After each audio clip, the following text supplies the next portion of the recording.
Muy buenas noches a todos los asistentes. Estamos ya en línea, la mayoría, ¿no? Buenas noches, dice.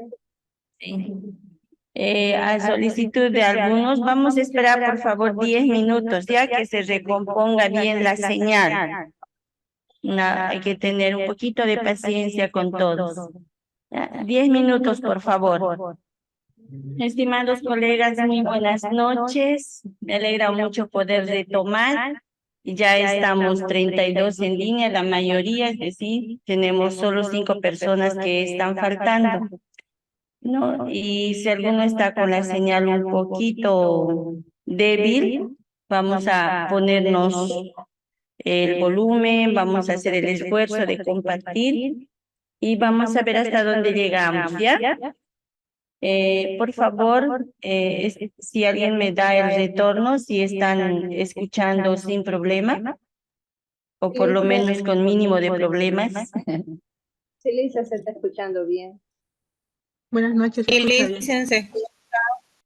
Buenas noches, doctora. Se escucha de acá del SENA.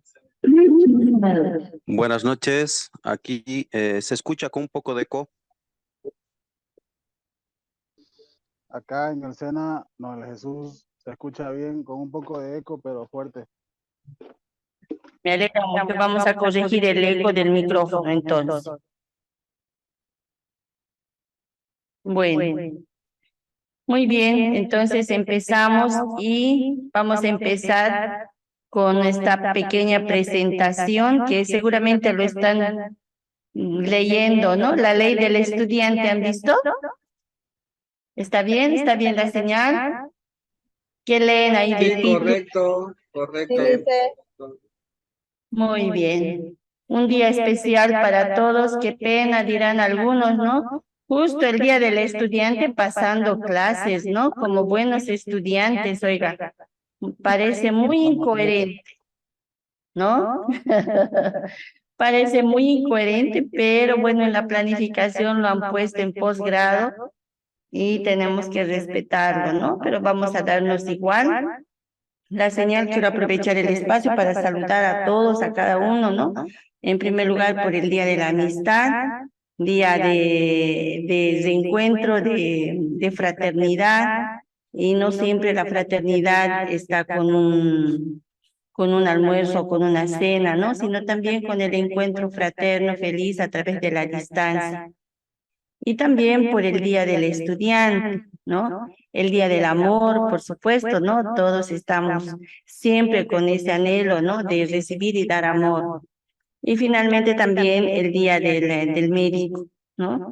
Si hay algún médico aquí en el grupo, muchas felicidades a los servidores de salud y a los comunicadores también, que un sector de comunicación están de aniversario. Y me voy a poder permitir compartir estas pequeñas frases que he encontrado en el internet, ¿no? Y que me parecieron interesantes como para poder analizar, ¿no? Eh, una, mm, una representante escolástica del siglo XVII, parece, Sor Juana Inés de la Cruz, que decía: yo no estudio para saber más, sino para ignorar menos, ¿no? Miren qué interesante frase, ¿no? Que el estudio ni tanto para conocer, sino para reconocer lo nuevo, ¿no? Para ignorar menos. Muy interesante, me gustó muchísimo el encontrar esto, ¿no?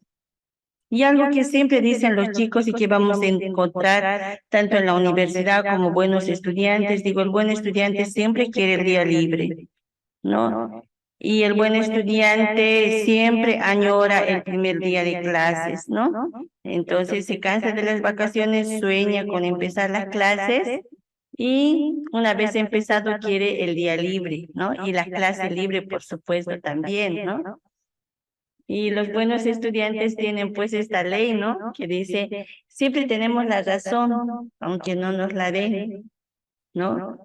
No copiamos, jamás copia, ¿no? Sino consultamos nuestras dudas, expresan, ¿no? Y cuando llamamos la atención por distracciones, ellos van a responder: no nos distraemos, sino más bien estudiamos lo que nos distrae, ¿no?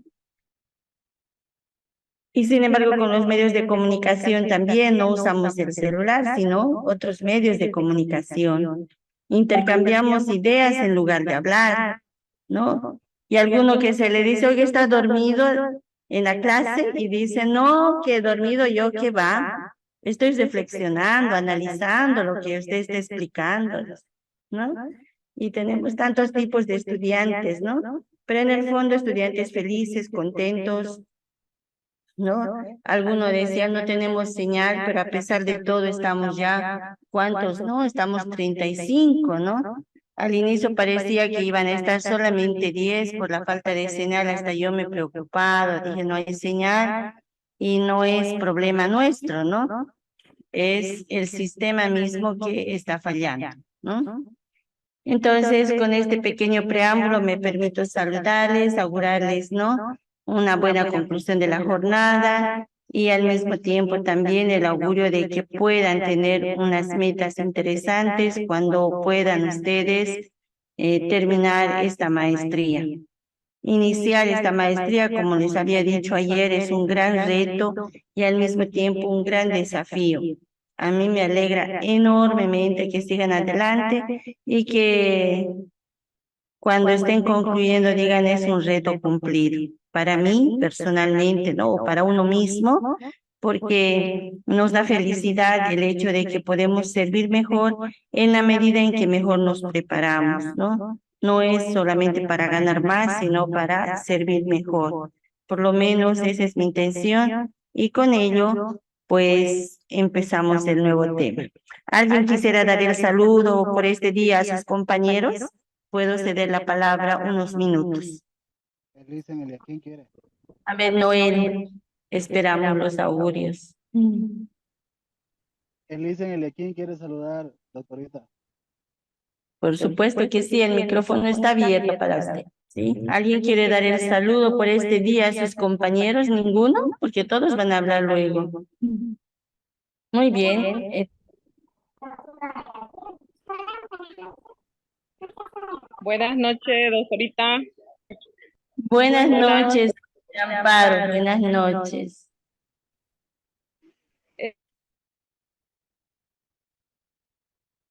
Dígame. Bueno, primero felicitar a todos mis compañeros. Ahí están, tenemos colegas médicos, ¿no? En esta noche felicitarlo por el Día del Estudiante, ¿no? Recordamos una vez más que hace muchos años celebrábamos también nosotros. Así es. Dejamos de seguir adelante, y no enseñando, ¿no es cierto? Entonces usted, porque usted también siguió alguna vez, siguió o tal vez continúa todavía, ¿no? En otras Sí, todos. ramas, no dejamos, ¿no es cierto? Entonces yo solo eso, felicitarle a cada uno de mis compañeros, colegas, ¿no? Dentro de esta maestría, igualmente a usted, doctorita. Gracias. Muchas gracias, querida Andy, gracias.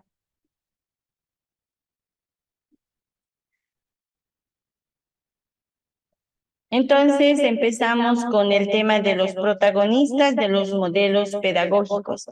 Ayer había hecho mención a algunos nombres, ¿no? Por ejemplo, del modelo pedagógico tradicional, no directivo, activo, tecnicista, el conocimiento y así. Varios autores que fuimos nombrando a lo largo de la jornada, ¿no? Y tenemos nombres que nos recuerdan, nos van a recordar a diferentes posiciones y a diferentes formas de pensar. Vamos a empezar presentando algunos de ellos.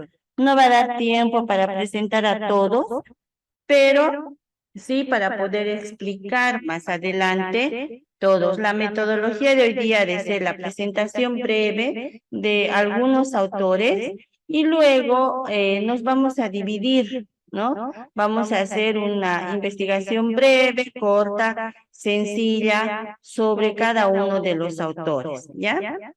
Me voy a permitir presentar a un insigne, digo insigne porque es una eminencia para la psicopedagogía, ¿no? Este señor Rogers que ha nacido al inicio del siglo, ¿no? Y ha escrito bastante. No escribe sobre cómo enseñar, ¿no? Este señor escribe sobre todo sobre el concepto de educación. ¿Qué entiende por educación? ¿Y cuáles deberían ser las condicionantes y las bases de la educación? Generalmente piensan, bueno, antes y también todavía algunas personas sostienen que el culmen de la educación es el bachillerato, ¿no? Como que entrar a la universidad es entrar a una etapa diferente de la vida, pero como que la persona ya está preparada. La educación terminó con sexto de secundaria, con el bachillerato, y empieza la educación superior en la universidad. Pero como que rompemos con esto el concepto de educación, ¿no? Este Rogers nos hace pensar diferente, nos hace analizar y decir, no, la educación no termina. La educación, mejor dicho, la educación termina el momento en que la persona aprende a decidir por sí misma. Solo en ese momento puede decir que uno ha terminado el proceso de educación y empieza a enfrentar una nueva etapa de su vida. Cuando uno aprende a tomar decisiones por sí mismo y aprende a asumir su propia libertad, es cuando se ha cumplido la meta de la educación. Y si nosotros analizamos en nuestra vida o en la vida de los hijos, de los parientes, de los conocidos, de los estudiantes, hoy en día el bachillerato, la psicología particularmente de los jóvenes, es muy cambiante, ¿no? No siempre están preparados al salir bachiller a tomar decisiones propias, ¿no? Y decisiones libres y sanas además, ¿no? Hay de todo un poco, diríamos, ¿no? Porque hay gente que también tiene ese criterio. Pero ¿por qué? Si vamos a analizar las familias, hay familias que sobreprotegen demasiado a los hijos, que no les permiten hacer nada solos, ¿no? Yo soy maestra en colegio, les digo, hay estudiantes en la promoción que siguen viniendo con sus padres, o mejor dicho, que los padres les llevan todo, ¿no? Para hacer un pequeño acto, les alquilan, les arreglan, o sea, una sobreprotección única, que el estudiante no hace nada sino ha consultado con su padre, no decide nada y siempre responde, voy a preguntar a mi papá o a mi mamá, no sé qué dirá mi mamá, ¿no? Y cuando va a la universidad encuentra un ambiente totalmente diferente, porque va a la universidad sería vergonzoso que el papá o la mamá esté allá junto con su hijo, ¿no? Entonces el hijo mismo ya hace a un lado al padre o a la madre, le dice, no me vengas a recoger, no me molestes en la universidad, no me hagas pasar vergüenza, ¿no? Ya le dicen a sus padres, y ese momento, si no han estado preparados, hay jóvenes que se descarrilan, ¿no? Porque no han asumido y no aprendieron a asumir su propia libertad, ¿no? Y si analizamos y vemos, por ejemplo, las fiestas que hacen, los encuentros de trabajos de grupo, hay momentos en que los estudiantes en la universidad realmente necesitan una orientación seria para poder delimitar su libertad, ¿no? Entonces, ¿qué dice Rogers en cuanto a la educación? En primer lugar, dice, hay tres condiciones y condicionantes importantes, ¿no? La congruencia y la autenticidad. Es decir, cada persona debe ser lo que es, ¿no? Sin usar máscaras. Entonces, es muy difícil hacer que el joven, el adolescente o el adulto no pueda asumir su propia libertad, su propia autonomía, y en este caso su propia autenticidad, ¿no? Sin utilizar máscaras, ¿no? Sin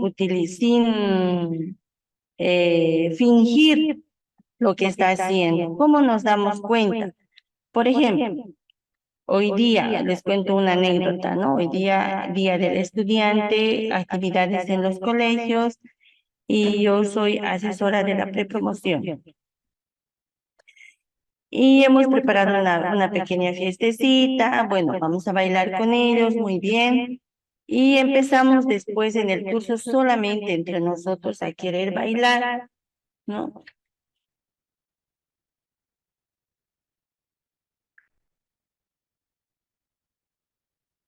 Entonces, ¿qué sucede? Que terminamos y estamos empezando a bailar, aparece un papá que trajo unos bocaditos y el hijo estaba bailando. De pronto se corta y se condiciona y se esconde, ¿no? ¿Por qué? Y al final yo le hablo y le digo, ¿qué pasó, hijito? Y me dicen, es que mis padres nunca me ven bailar, ellos van a la iglesia, ¿no? Imagínense, el chiquito quería bailar, a pesar de que va a una iglesia, los padres probablemente no le permiten, o la iglesia no permite, no lo sé, pero el momento era bonito como para hacer una dinámica bailando, ¿no? Entonces él se ha condicionado qué significaba el baile en ese momento, ¿no? Ya un jovencito, ya grandecito, ¿no? Entonces, estamos educando con una doble personalidad, ¿no? Rogers dice que cada persona tiene que evaluar, ¿no?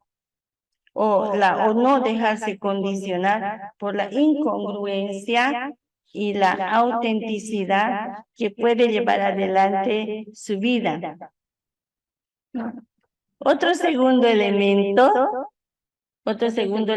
es la aceptación incondicional, es decir, aceptar recíprocamente a la persona como es, ¿no? Con sus sentimientos, con sus experiencias y con todo, ¿no? Recíprocamente, en este caso, en la casa, los padres que tienen que aceptar a los hijos, que no significa permitir. El permisivismo y la aceptación son dos cosas muy diferentes, ¿no? Entonces, la aceptación de la persona con sus sentimientos y sus experiencias no significa ser permisivista frente a situaciones irregulares o incompletas o extremas, ¿no? Y finalmente, otra de las condicionantes para poder definir la educación es la empatía, es decir, la capacidad de comprender la experiencia de la otra persona, ¿no? De comprender lo ajeno, de comprender su vida, de comprender su posición social, su psicología, su fisonomía, ¿no? Particularmente es en la adolescencia donde viven mayores conflictos personales, ¿no? Y conflictos también sociales, conflictos biológicos, porque son los momentos en los que uno quiere aceptarse como es y no siempre se acepta o no siempre se gusta, ¿no? A uno mismo. Entonces Rogers dice, no, la empatía tiene que estar en la comprensión de la experiencia de otras personas. Son elementos muy importantes, ¿no? La autenticidad, la aceptación y la empatía. Perdón. Creo que se fue al otro lado, ¿no? Les pregunto entonces a ustedes ahora, ¿no? ¿Les parece que son elementos determinantes estos, la autenticidad, la aceptación incondicional y la empatía? ¿O son elementos que no son muy importantes para el buen vivir de la persona? A ver, ¿qué les parece estos tres elementos? Es importante, doctora, ser auténtico y no estar fingiendo. Es importante. ¿Mm? ¿Verdad? Gracias, Carmen. Noel, decime Noel, por favor. Dime. Ya. Siento que la empatía y el ponerse en los zapatos de las personas que nos rodean, el mismo hecho de buscar su autenticidad del individuo, del estudiante o de la persona, ayuda a que el estudiante se sienta cómodo en un ambiente sin presiones, conociendo las falencias, conociendo lo, ¿cómo se llama? Las actitudes de las personas que los rodean, y pienso que eso da un buen equilibrio para poder asimilar mejor la información y el aprendizaje. Así es, ¿no? Tiene mucha razón. ¿Alguien más? Sí. La Magalín, dime Magalín. Buenas noches, Luce. Para mí es muy importante preservar estos temas, estas condiciones, porque lamentablemente se está perdiendo, ¿no? Ya los mismos padres y la sociedad están haciendo que se pierda la empatía. Los mismos crían o educan a sus hijos perdiendo estos valores, la empatía, la verdadera personalidad, el compartir entre ellos, ayudarse, tener un poco de consideración uno con otro, en los problemas que pasan. Se está perdiendo esto a medida que pasan los tiempos. Y creo que es muy importante y poder recalcar y poder incentivar a los jóvenes que puedan tener estas condiciones. Así es, ¿no? Así es. Por ejemplo, una actividad que se hace en el colegio, los actos cívicos, ¿no? En los colegios. Y hay estudiantes que dicen, bueno, hay que preparar un numerito, un baile. Y dice, yo no quiero, no voy a bailar. ¿Por qué? Porque mis padres no quieren. Entonces siempre están a un lado sentaditos, ¿no? Y uno se acerca y ellos tienen ganas de bailar, ganas de jugar, ganas de hacer alguna actividad bonita y no lo hacen. Entonces voy y yo comento con los padres, les digo, la escuela no es para hacer ese disfrute, no es lo mismo ir a una fiesta de una discoteca, no es lo mismo bailar en una discoteca que bailar en un colegio. ¿Por qué? El baile en la discoteca es un placer personal, digo, no placer, una decisión personal que lo hace, todo lo que sea. El baile en el colegio es educativo. ¿Por qué? El hecho mismo de enseñar ya es educativo porque están enseñando hacia una disciplina de hacer los pasos de una determinada manera y hacer igualar, ya es una disciplina. El hecho de unificar, qué sé yo, una coreografía, también es parte de un proceso de enseñanza porque está haciendo práctica del ejercicio en grupo, ¿no? Entonces, no es lo mismo bailar en la escuela que bailar en una discoteca, ¿no? Porque se hace el acto educativo es mucho más complejo en la escuela. No se aprende el contenido, se aprende la metodología. Tal vez ellos saben músicas mejores, pero ¿qué es lo que aprenden? La convivencia. Aprende a bailar con una pareja que no le gusta, aprende a competir con su mejor amigo, aprende a competir con alguien que tiene 5 años mayor que él, ¿no? Entonces, todas estas diferencias son muy importantes para poder vivir, para poder convivir, ¿no? Por eso dice Rogers, la aceptación incondicional no se aprende, sino se la vive a través de las experiencias. ¿Y dónde va a ser la experiencia el adolescente? Sino en los lugares donde convive más. ¿Y dónde convive más el adolescente? es en la escuela, más que en la familia, en la escuela y con los amigos. Por eso es muy importante el tipo de amistades que tienen también. Y no digo que hay amistades malas y buenas, sino hay amistades que pueden ser orientadas. Todas deben ser orientadas, ¿no? Entonces, estas son las, no digo, ejemplos concretos de tres elementos fundamentales para definir la educación.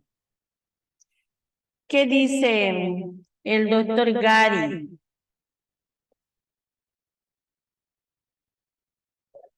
¿Está en línea, Gary? Sí, buenas noches. ¿Cómo le va? ¿Qué dice sobre esta condicionante que para definir la educación en base a la capacidad de tomar las propias decisiones? Es de vital importancia tomar decisiones, como inicialmente daba una introducción en relación a que los estudiantes ya deben ser de manera autónoma, ya no depender de sus padres.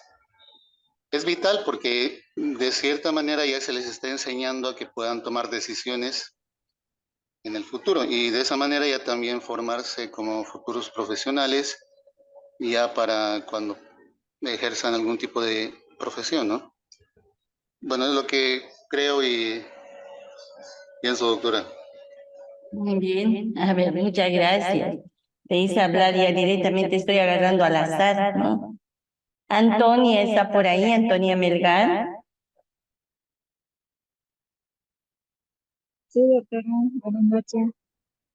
¿Qué dice mi querida Antonia? Bueno, aquí dentro de las condiciones, bueno, en la aceptación condicional es aceptarse a cada persona como es. Y bueno, ver a través de nuestros estudiantes de poder dar unas buenas experiencias hacia ellos, ¿no? Digamos, de repente podría estar, ¿qué se dice? Un poco, se puede decir triste, ¿no? Y ver sobre todo sus sentimientos, ¿no? De ellos.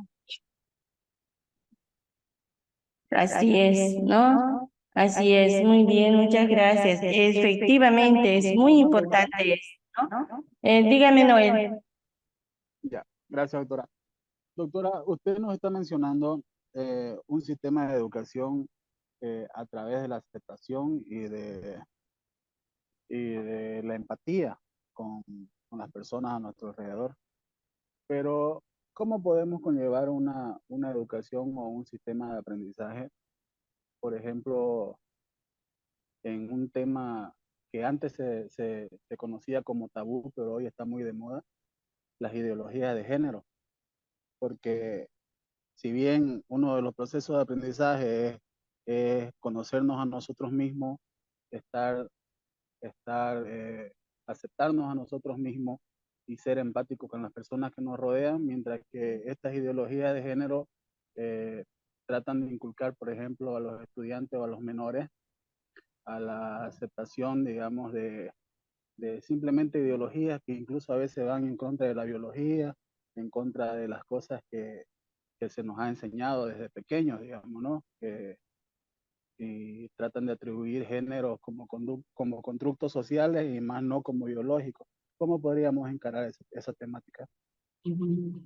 A ver, mi querido Noel, no estoy primero presentando los sistemas de educación, ¿no? Y problemas educativos. Estoy presentando la posición de Rogers, ¿no? Este señor Rogers, psicopedagogo, ¿no? ¿Qué es lo que él dice? Él no escribe sobre cómo enseñar, sino él trata de definir qué es la educación. Y para definir la educación, dice que hay tres condiciones, ¿no? Que son importantes en la definición de la educación, que es la autenticidad, la aceptación y la empatía, ¿no? Estos tres elementos, si tenemos claro, y si hay una experiencia a través de estos, se puede definir, con estos tres elementos se puede definir qué es la educación. Y al final, él mismo dice, Hola, ¿me escuchan? Sí, Lice, se Ya, cortó la doctora. señal. Ya. Ya volvió la señal. Ya, ¿no? Más bien, ¿no? Entonces les decía que, por ejemplo, a través precisamente de la toma de decisiones personales, uno tiene que ser maduro, ¿no? No me voy a detener a este tema tan interesante y tan hermoso, ¿no? Para poder analizar el de la visión de género. Sin embargo, les digo nada más que también es cuestión de políticas sociales, ¿no? Y políticas educativas. Hace poco en Italia se han prohibido, todas las leyes se están anulando se están la abolición de todas las leyes sobre las situaciones de género, ¿no? Muy diferente a Estados Unidos y ambos países del norte, ¿no? Y entonces por eso que es un poco complicado el análisis de este, pero es un tema muy interesante y digno de ser profundizado en algún otro momento, ¿ya?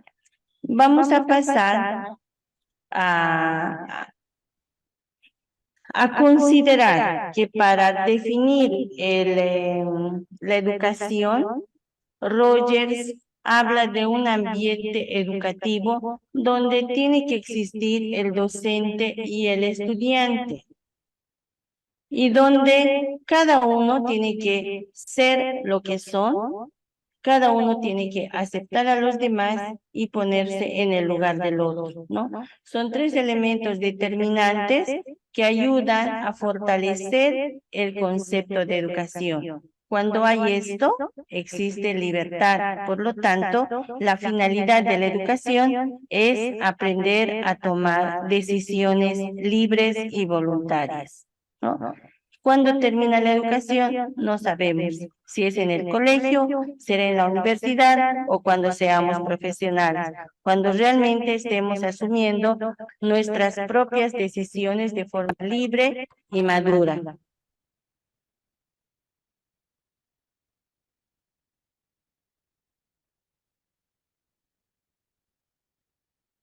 Continuamos entonces, ¿no? Ahí, ahí, ahí.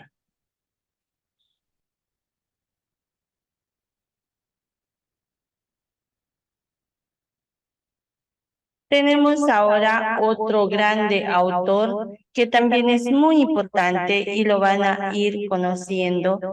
Aquí en Cobija hay una unidad educativa que se llama Montessori, ¿no? Y Montessori es también de una etapa histórica un poquito más antes que Rogers, no mucho, un siglo antes, ¿no? Montessori habla sobre la metodología de enseñanza, ya no habla sobre el concepto de educación, sino sobre cómo enseñar. Y la finalidad de la educación para Montessori es educación para la paz, educación para la convivencia, dice, ¿no? Esa es la grande finalidad para Montessori, ¿no? Y en realidad tiene mucha razón. Mira, hace 2 siglos atrás que he hablado sobre eso, ¿no? Donde el Montessori dice que el docente, el facilitador, tiene que estar para orientar a los estudiantes, ¿no? No para desorientar ni para cobrar, ¿no? Sino para caminar juntamente con ellos. Si ustedes ven, y más adelante vamos a ver unos pequeños videitos, que son tres los elementos determinantes para la educación de Montessori. En primer lugar, el uso del ambiente. Dice, es muy importante que para la educación no exista un ambiente acomodado o un ambiente fingido, sino tiene que ser un ambiente natural, un ambiente espontáneo y tiene que ser agradable, ordenado y limpio, ¿no? Ambientes bastante grandes. Inclusive Montessori determina que por persona tiene que haber 2 metros cuadrados, ¿no? O sea, los cursos tienen que ser grandes, ¿no? Y si se fijan, la educación de Montessori es realmente valiosa porque la persona, el estudiante, hay una universidad Montessori, creo que está en Canadá, pero es de primera esa universidad, ¿no? Porque la persona no solamente trabaja con estímulo-respuesta, sino trabaja con creatividad. Es ahí donde se han formado grandes, estos señores que han creado los software, Apple, ¿no? Se han formado en la escuela de Montessori, ¿no? Otro elemento que es determinante para esta autora, es mujer, ¿no? Es el uso de los materiales didácticos. Es cómo se aprende jugando, se aprende haciendo, se aprende comiendo, se aprende, todo es educativo. El hecho de vestirse es educativo. La forma de caminar es educativo. Enseñar a caminar, enseñar a comer es educativo. O sea, son acciones intencionadas de educación, ¿no? La forma de presentar el cuaderno, la forma de escribir, la forma de agarrar el lapicero, la forma de hacer un informe es determinante, es intencional, porque ese es un recurso didáctico en cualquier ámbito educativo, ¿no? Particularmente en la universidad, ¿no? Uno de los problemas grandes que hay en la universidad, que es fruto del problema también de los colegios, es que en el colegio les dicen, tienen que presentarme una investigación, le dice el profesor, ¿no? Investigación sobre, no sé, sobre las plantas, se me ocurre, ¿no? Sobre la tipología de plantas. O me hacen una investigación sobre Simón Bolívar, la biografía de Simón Bolívar. ¿Qué hacen los estudiantes? Los estudiantes normales van, entran al internet, buscan en el Google Simón Bolívar o las flores, ¿no? Sale una serie de artículos o presentaciones en el Google.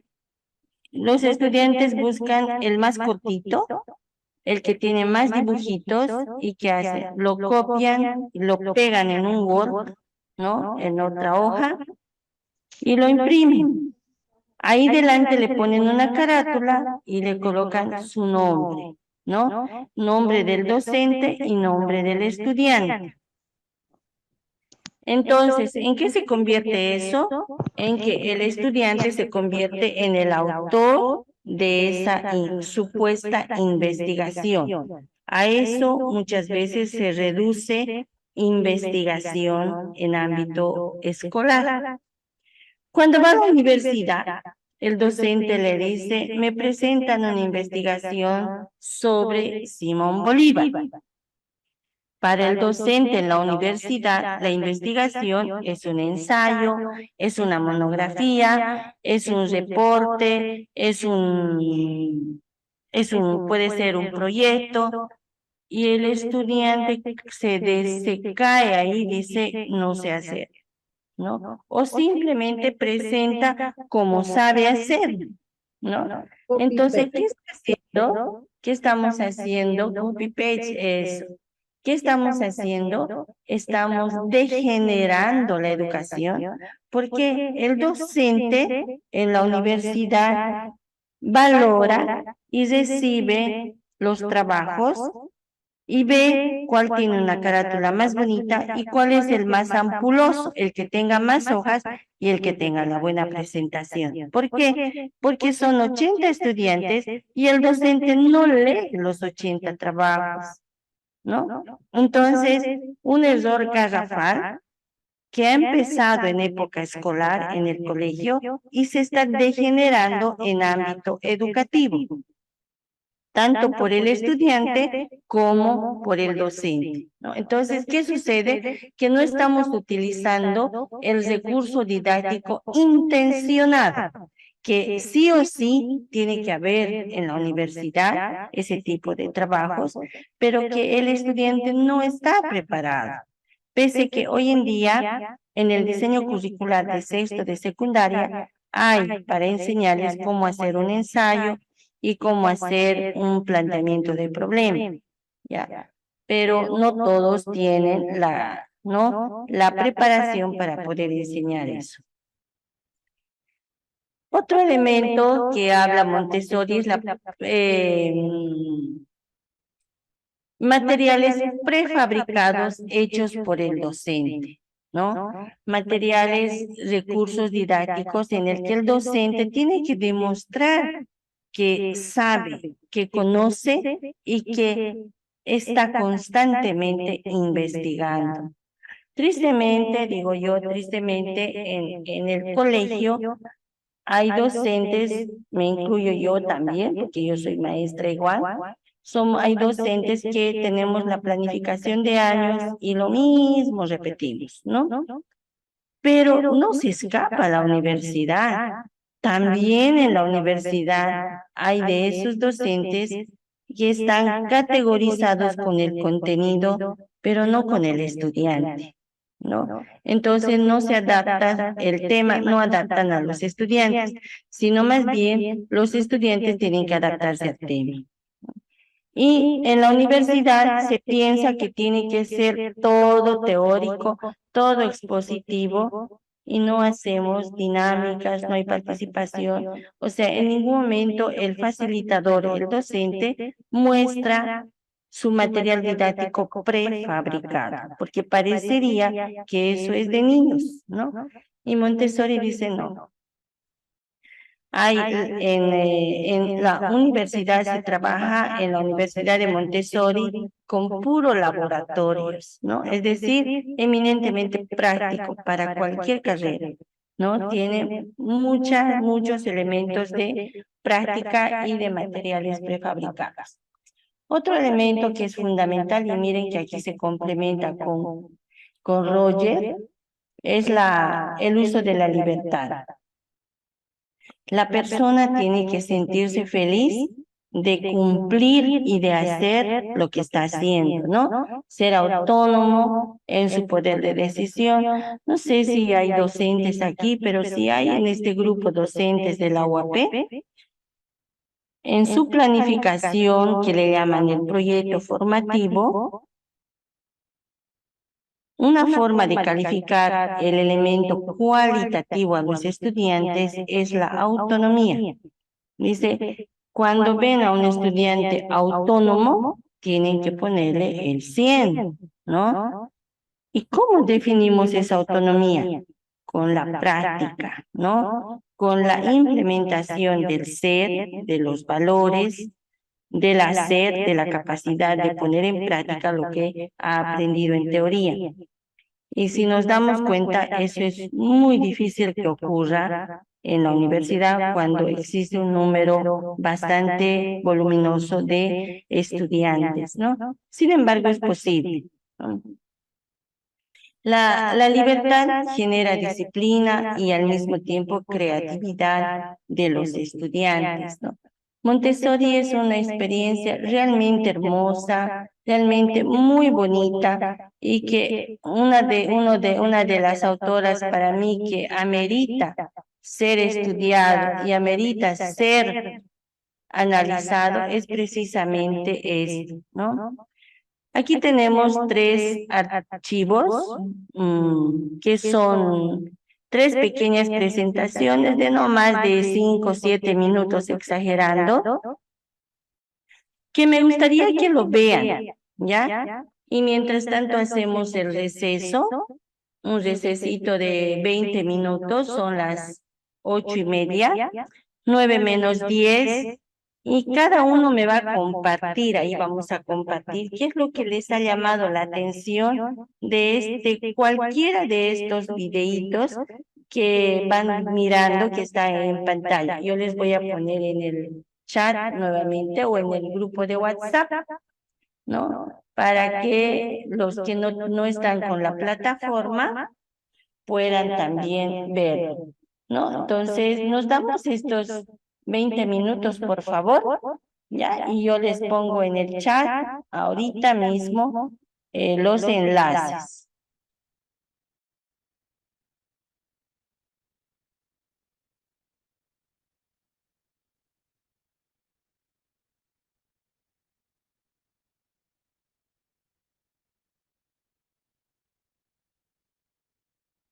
Ahí.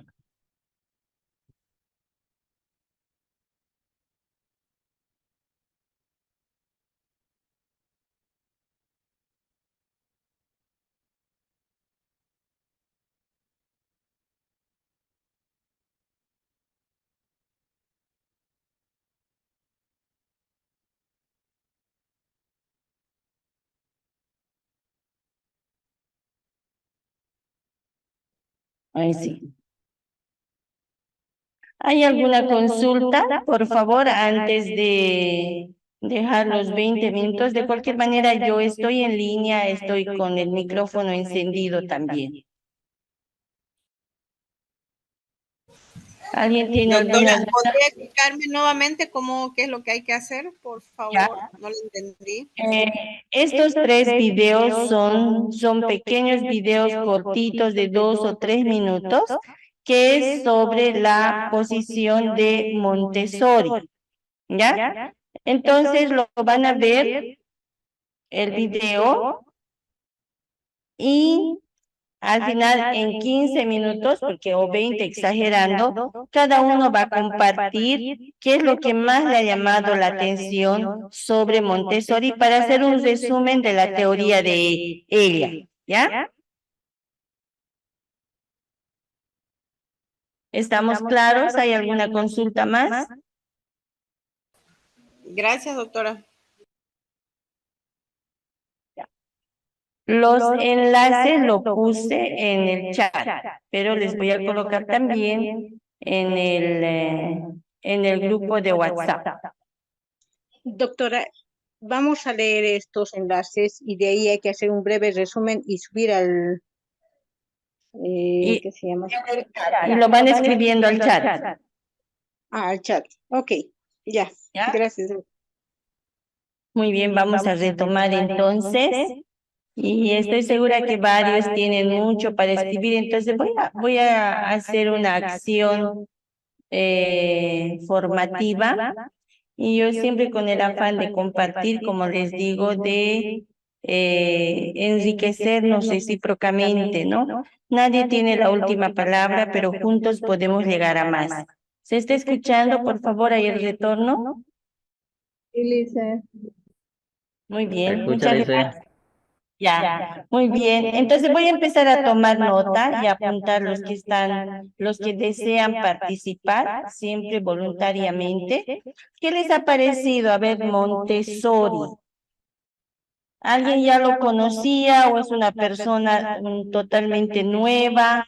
¿Han descubierto qué les parece? ¿Qué tiene de bueno? ¿Qué tiene de negativo? ¿Cómo puede ser, cómo puede valer el aporte de esta autora para nuestros días? Doctora, Querida Silvia, adelante. doctora, yo en La Paz conocí el colegio Montessori. Tuve el grato de visitar los ambientes. Bueno, en aquellas épocas, ¿no? Hace unos 15 años atrás, yo miraba la diferencia de mi colegio donde yo estudiaba y nos llevó a esa unidad educativa Montessori. Los ambientes eran muy diferentes, ¿no? A los que nosotros estábamos acostumbrados, sentados toditos en una silla, pero allá tenían grandes salones, no parecían cursos, ¿no? Y todos tenían así, cada estudiante tenía todas sus cosas que necesita para estudiar así. Y tenían de todo, doctora. Tenían hasta sus huertos así pequeños allá, todo era más que todo práctico. Eso es, así yo lo conocí en La Paz, ese colegio Montessori. Y estaba o sea, era tan diferente, ¿no? Mientras nosotros era todos sentados, todos así calladitos, como soldaditos. Esa era es la diferencia. ¿Y tú crees que es actual, se ha pasado de moda? ¿Cómo crees oportuno que es la educación Montessori?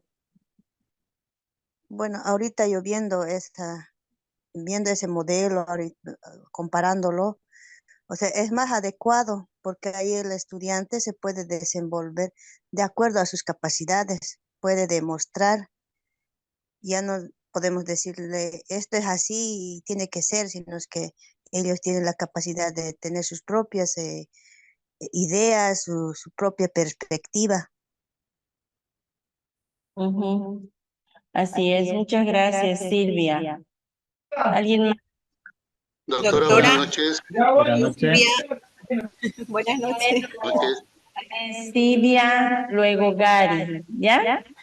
Ya. Ah, Doctora, este es un modelo muy interesante porque yo digo porque es diferente, digamos, a lo que se ve en la actualidad, ¿no? Y yo creo que es como más dedicado en el tema de que el estudiante se sienta a gusto, o sea, él pueda desarrollar, desenvolverse en el ámbito por el tema del ambiente, que el ambiente es adecuado, tienen los materiales para que el estudiante pueda desenvolverse, digamos, él ver su capacidad de cómo, su capacidad resolutiva, son ambientes muy adecuados, como dice, son amplios, como se ha visto en los videos, ¿no?